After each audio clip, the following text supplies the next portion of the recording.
அனைவருக்கும் வணக்கம். நம்ம மலை சீரியல்ல என்னெல்லாம் சுவாரஸ்யமான விஷயங்கள் நடக்க போகுதுன்னு பார்க்கலாம் வாங்க.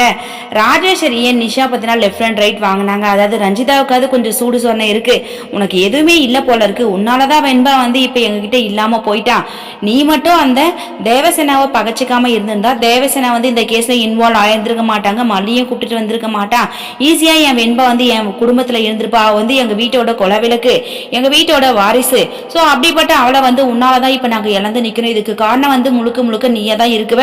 திரும்பவும் இந்த விஷயத்துல நீ தலையிட்டனா நடக்கிறதே வேற, அசிங்கப்படுத்தி அனுப்பிச்சிருவேன். திரும்பவும் என் வீட்டு வாசப்படி முன்னாடி நின்றுட்டு தேவையில்லாம இப்படி சத்தம் போட்டுட்டு இருக்காது அப்படின்னு சொல்லிட்டு நிஷா பாத்தீங்கன்னா ராஜேஸ்வரிய கண்டபடி திட்டி அனுப்புறாங்க. ராஜிகா ரொம்பவே கோவமா இருக்கு. ஏ நிஷா, எல்லாரும் முன்னாடியும் வச்சு என்ன நீ அசிங்கப்படுத்துறல, இந்த ராஜி கிட்ட மோதிட்டல, இந்த ராஜி யாருன்னு சொல்லிட்டு கூடிய சிக்கத்துல உனக்கு காமிக்கிறேன் பாரு அப்படின்னு சொல்லிட்டு ராஜி ஒரு பக்கம் நிஷா கிட்ட சவால் விடுறாங்க. நிஷா ஏ இங்க பாரு, உன்னால முடிஞ்சதை நீ பாத்துக்கோ, என்னால முடிஞ்சதை நான் பாத்துக்கிறேன். அந்த ஷேர்ஸ் கிடைக்கல, வித்ட்ரா பண்ண முடியல அப்படின்றதுக்காக தானே நீ இங்க பிரச்சனை பண்ணிட்டு இருக்க.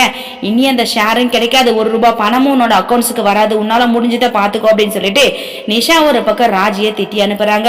ராஜேஸ்வரிக்கு ரொம்ப கோபம். சோ போதாத குறைக்கு இப்ப ரஞ்சிதா வேற வராதனால ரஞ்சிதாவை நல்லவா அப்படின்ற மாதிரி நிஷா பாத்தீங்கன்னா சொன்னாங்க. இதெல்லாம் கேட்கும்போது ராஜிக்கு ஒரே டென்ஷன். ஏ நிஷா, எங்கிட்டயும் வேலையை காமிச்சிட்டல, இந்த ராஜியோட வேலையை காமிக்கிறேன் பாரு, ஏன்டா ராஜியை பகச்சிக்கிட்டேன்னு சொல்லிட்டு நீ வருத்தப்பட போற அப்படின்னு சொல்லிட்டு ராஜி ஒரு பக்கம் நிஷா கிட்ட சவால் விட்டுட்டு போறாங்க. வெயிட் பண்ணி பார்க்கலாம் என்ன நடக்க போகுதுன்னு சொல்லிட்டு. இந்த வீடியோ பிடிச்சிருந்தா மறக்காம நம்ம சேனலை சப்ஸ்கிரைப் பண்ணுங்க. தேங்க்யூ.